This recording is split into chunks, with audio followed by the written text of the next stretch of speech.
보험은 여러 가지 종류로 나눌 수가 있는데요. 비정액보험, 정액보험으로 나누기도 합니다.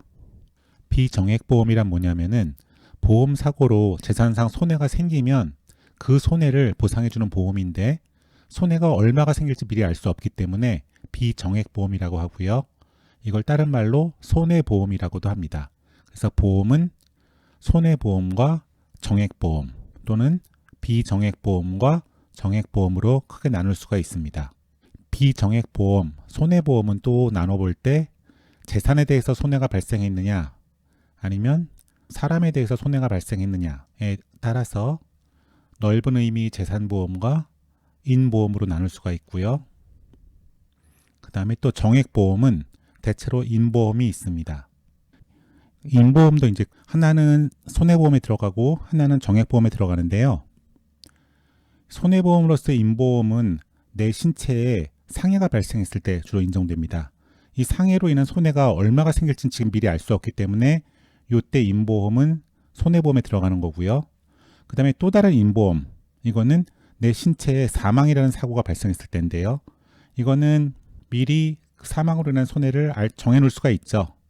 이건 아주 가벼운 상해가 생길 수도 있고 아주 무거운 상해가 생길 수도 있지만 사망이라는 것은 딱 한 번 되돌이킬 수 없이 발생하는 거기 때문에 회복이 불가능하기 때문에 이거는 인보험으로서 정액보험의 대상이 될 수 있는 겁니다. 그래서 같은 인보험도 상해가 발생할 경우에는 손해보험에 들어가고요. 사망이 됐을 경우에는 정액보험에 들어갈 수가 있습니다. 그리고 넓은 의미의 재산보험, 내 재산에 손해가 생겼을 경우에 드는 보험은 물건보험과 좁은 의미 재산보험으로 나눌 수가 있는데요. 물건보험은 내가 갖고 있는 어떤 물건, 아주 구체적인 물건 하나에 손해가 생기는 경우고요. 좁은 의미의 재산보험은 어떤 사고가 생겨서 내 재산에 손해가 발생한 경우, 전체로서의 재산에 지출이 발생하는 경우, 마이너스가 발생하는 경우를 의미하는데요. 이것을 보통 좁은 의미의 재산보험을 책임보험이라고 부릅니다. 물건보험에는 물건에 화재가 발생한 경우 아니면 운송이라든지 해상 운송에서 분실 같은 게 발생할 경우에 들 수가 있겠죠. 도난보험도 마찬가지고요. 그리고 좁은 의미의 재산보험은 책임보험이다 이렇게 생각하시면 되겠습니다. 손해보험으로서의 인보험은 상해보험과 질병보험이 있습니다. 상해로 인한 피해가 얼마가 생길지는 아직 모르는 것이고 미리 알 수 없는 것이고 질병도 역시 마찬가지겠죠. 질병이 생길지 안 생길지 생기게 되면 얼마나 손해가 발생할지 치료비가 얼마나 들지 알 수가 미리 없기 때문에 이런 것들은 비정액보험으로서의 손해보험에 들어가는 겁니다. 그리고 아까 말씀드렸듯이 생명침해는 확정되어 있다고 볼 수 있기 때문에 이건 정액보험으로서 인보험인 생명보험이 인정됩니다. 그리고 책임보험의 종류 중에는 영업책임보험, 제조물 판매 책임 같은 거를 들 수가 있겠죠. 전문인 책임보험, 회계사라든지 변호사 같은 사람들, 의사 같은 사람들이 고객에게 손해배상 책임을 지는 경우에 드는 보험이 있고요. 그다음에 개인이 드는 책임보험도 있습니다. 상법상의 보험 규정들이 좀 체계적이지 않기 때문에 큰 그림을 이런 식으로 그려놓으면 좋을 겁니다. 보험에는 비정액보험인 손해보험과 정액보험이 있고 정액보험에는 인보험인 생명보험이 포함되고 비정액보험에는 재산에 어떤 손해가 발생했을 때 보험사고가 발생했을 때 드는 재산보험이 있고 내 몸에 어떤 손해가 발생할 때 드는 인보험이 있는데 넓은 의미의 재산보험은 물건, 아주 구체적인 개별적인 물건에 대해서 드는 물건보험이 있고 그 다음에 좁은 의미의 재산보험, 전체로서의 내 재산에 손해가 생길 때 드는 보험이 있는데 요거를 책임보험이라고 부르기도 하고요. 책임보험은 영업책임보험, 전문인 책임보험, 개인 책임보험 등이 대표적이고 그 다음에 손해보험으로서의 인보험에는 상해보험, 질병보험이 있다. 이렇게 그림을 그려놓으시면 좋을 것 같습니다. 자동차 보험도 상법에 규정되어 있는데요. 자동차 보험은 사실 여러 가지 보험들이 결합되어 있는 건데요.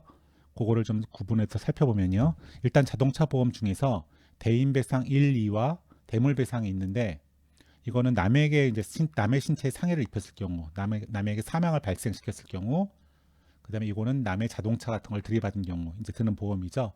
그래서 대인배상 1, 2와 대물배상은 이런 사고가 발생하면은 남의 신체라든지 차량에 상해가 발생하면은 이제 손해배상을 해야 되겠죠, 내가. 근데 내가 손해배상을 하면 내 재산이 그만큼 줄어들게 되죠. 그래서 내 재산에 손해가 생기는 것이 바로 보험사고고요. 그래서 이거는 같은 상해가 발생하는 사고긴 하지만 내 신체에 상해가 발생했을 때 드는 인보험과 달리 남의 신체라든지 남의 차량에 사고를 발생시킬 경우에는 결국 나의 재산에 손해가 생기는 거기 때문에 요거를 막기 위한 것이기 때문에 이거는 인보험이 아니고 재산보험 중에서도 책임보험에 들어가는 겁니다. 내 재산이 그만큼 줄어들기 때문에 이런 사고들이 발생하면 책임보험이고요. 그리고 특히 이제 대인배상 1억 5천까지 보상해주는 이제 의무보험이죠. 그리고 대물배상은 2천까지 의무죠.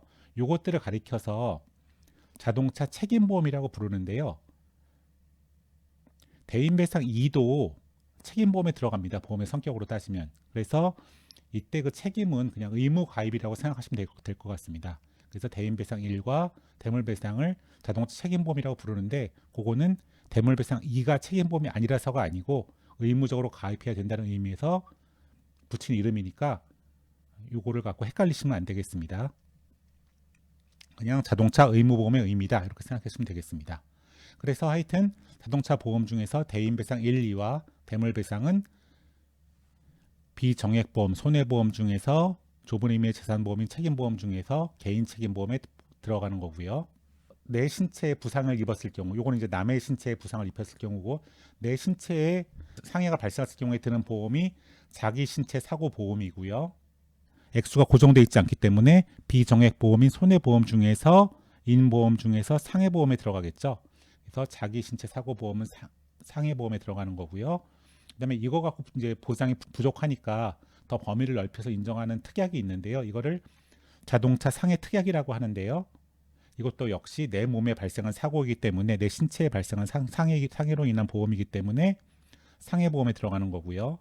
그 다음에 무보험 자동차에 의해서 내가 부상을 입었을 때, 상해를 입었을 때 드는 보험도 역시 인보험으로서의 상해보험에 들어갑니다.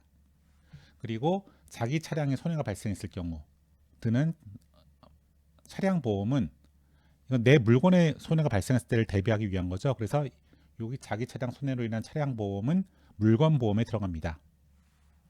그래서 자동차 보험이 항목들이 굉장히 다양한데요. 이게 어떤 하나의 보험은 아니고요. 물건보험의 성격이 있는 보험도 있고 책임보험의 성격이 있는 보험도 있고 인보험으로서 상해보험에 드는 성격이 있는 것도 있습니다.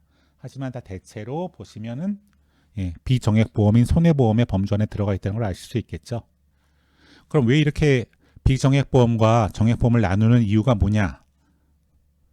그 구별의 실익은 여러 가지가 있지만 이런 문제도 있습니다. 보험회사가 있고 보험 수익자가 있고 가해자가 있는 경우에 보험 수익자, 피보험자가 될 수 있겠죠. 보험 수익자는 보험회사에 대해서는 보험금을 청구할 수 있고 가해자에 대해서는 보험 사고로 인한 손해배상을 청구할 수 있을 겁니다. 그러니까 보험금 청구권도 있고 손해배상 청구권도 있고 이런 상황이 될 텐데요. 보험사고가 발생하면 손해보험에서는 이 보험 수익자가 보험금을 지급받으면은 이 손해배상금은 지급하지 못하게 하고 있습니다. 보험 수익자가 보험금을 받았으면 손해배상금은 못 받도록 하는 걸 원칙으로 하고 있는데요. 그러면 이 손해배상 청구권은 어디로 가냐? 이거는 보험금을 지급한 보험회사에게 당연히 귀속되게 됩니다. 손해배상 청구권은 보험회사에게 가게 되는데요. 상법 682조가 정하고 있습니다. 왜 그럼 이런 제도를 뒀느냐? 원래 이 비정액보험으로서의 손해보험은 보험사고로 재산상 손해가 생기면 그 손해만 보상해주기 위한 보험인데요. 만약에 보험 수익자가 보험금도 지급받게 되고 손해배상금도 지급받게 되면 이중으로 배상을 받게 되죠. 이런 결과를 허용하는 보험이 아니기 때문에 이럴 경우에는 보험금을 지급받았으면 그거로 끝이고 이 손해배상 청구권은 보험회사에게 넘어간다는 것이 손해보험의 성격상 타당하기 때문에 상법이 이렇게 정하고 있는 겁니다. 반면 정액보험으로서의 인보험인 생명보험 같은 경우에는 원칙적으로 보험금을 받았어도 보험 수익자가 손해배상금을 추가로 받을 수가 있습니다. 보험회사가 그걸 대위할 수가 없습니다. 상법 729조 본문에 규정하고 있는데요. 따라서 원칙적으로 보험 수익자는 보험금도 받고 가해자에 대해서 손해배상 청구도 할 수가 있습니다. 이거는 보험 수익자를 두텁게 보호하기 위해서 이런 사망이라는 사고가 발생하면은 유족들이 이제 보험금 청구와 그다음에 손해배상 청구를 다 할 수 있게 해줌으로써 유족들을 널리 보호해주기 위한 것이다 이렇게 생각하시면 되겠습니다. 이제 문제가 되는 거는 이 상해보험 같은 경우에 보면은 이거는 인보험의 성격도 갖고 있고, 아까 생명보험은 인보험이라 그랬죠. 이쪽 성격도 갖고 있고 이쪽 성격도 갖고 있잖아요. 비정액보험으로서 손해보험의 성격도 갖고 있잖아요. 그래서 이 상해보험의 경우에는 그러면 이 대위를 인정해 줄 것이냐 말 것이냐가 문제가 됩니다. 상법은 729조 단서에서 보험계약에 약정이 있으면, 특약을 둔다거나 이러면은 보험회사가 피보험자의 권리를 해치지 않는 범위 내에서 손해배상 청구권을 대위 행사할 수 있다라고 하고 있습니다. 그래서 상해보험 같은 경우에는 보험계약을 체결할 때 어떻게 정했느냐가 문제가 됩니다. 만약에 손해배상 청구권을 대위 행사할 수 없다라고 했으면은 이중으로 청구를 할 수가 있는 거고요. 상해를 입었던 경우에도 상해를 입으면은 보험금도 지급받고 가해자에게 손해배상 청구도 할 수 있는 거고요. 만약에 손해배상 청구권은 대위 행사할 수 있다라고 하면은 보험회사가 대위 행사할 거니까요. 그러면 이제 보험 수익자는 보험금만 지급받고 이 손해배상 청구는 그 보험금 한도 내에서죠. 물론 보험금 한도 내에서 손해배상 청구를 따로 할 수 없게 됩니다. 자동차 보험에서 문제가 되는데요. 아까 자동차 보험에서는 이 상해보험에 해당되는 보험 종류가 자기 신체 사고 보험이랑 피해 보상 범위를 확대한 자동차 상해 특약 두 가지가 있다고 했죠. 그래서 이 두 가지가 주로 문제가 많이 되는데요. 자기 신체 사고 보험 같은 경우에는 보험회사의 대위 행사를 금지하는 약관이 있는 경우가 많이 있습니다. 그래서 자기 신체 사고 보험만 든 피보험자, 보험 수익자는 보험회사의 보험금을 지급받고 가해자에 대해서 자기가 손해배상 청구도 할 수 있습니다. 반면 자동차 상해 특약을 든 경우에는요, 대위 행사를 허용하는 약관이 많이 있습니다. 그래서 이 허용한 약관에 관한 판례들이 2013-93173, 2018-212740 판결에서 이 대위 행사가 허용된다라고 이제 판시를 했는데요. 물론 이제 어디까지나 약관에 어떤 규정이 있느냐에 따라서 결론은 달라질 겁니다. 하여튼 근데 현재 관행적으로 보면은 자기 신체 사고 보험 같은 경우에는 대위 행사를 금지하는 약관을 두고 있고, 자동차 상해 특약 같은 경우에는 대위 행사를 허용하는 약관을 두고 있는 경우가 많은 것 같습니다. 나중에 또 바뀔 수는 물론 있겠죠. 그러니까 만약에 이중으로 이제 배상받느냐 안 받느냐가 장래에 중요한 문제가 된다 싶으면 어떤 특약을 두고 있는지, 약관을 두고 있는지를 잘 살펴보셔야 될 겁니다. 그럼 도대체 왜 자기 신체 사고 보험에서는 이중배상을 허용하고 자동차 상해 특약에서는 왜 이중배상을 허용하지 않느냐라고 묻는다면, 아마도 이 자동차 상해 특약은 충분한 보상을 보장해 주고 있기 때문에 이 경우까지 이중으로 받을 필요가는 없다라는 아마 그 보험회사의 뜻이 들어가 있지 않은가 싶습니다. 이거는 이제 좀 이거보다 훨씬 적기 때문에 이것만 받아갖고는 충분한 보상이 안 될 경우가 많이 있거든요. 그렇기 때문에 이 경우에는 피해자로 하여금 추가로 손해배상을 받을 수 있는 길을 열어주는 그런 의미가 있고, 자동차 상해 특약 같은 경우에는 보장이 두텁게 되기 때문에 과다한 이중배상 금지를 위해서 이 경우에는 그 권리는 보험회사에게 넘겨주도록 하고 있는 것으로 생각이 됩니다.